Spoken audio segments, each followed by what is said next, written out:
দায়িত্ববোধ থেকে আমরা অসহায় মানুষের পাশে দাঁড়াই।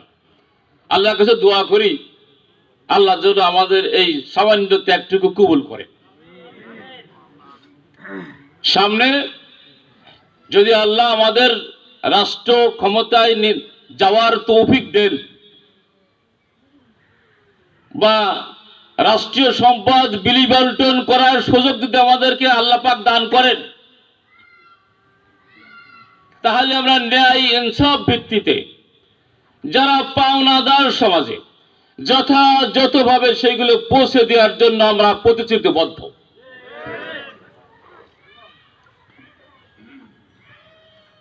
আল্লাহ পাক নবী রাসূল পৃথিবীতে এসেছিলেন ইনসাফ প্রতিষ্ঠা করার জন্য। ইনসাফ মানে হলো যার যার হক তার পৌঁছে দেওয়া। যার যার হক তার পৌঁছে দেওয়ার জন্য ভালো মানুষ দরকার হয়। এই কারণে জামাত ইসলামের স্লোগান হলো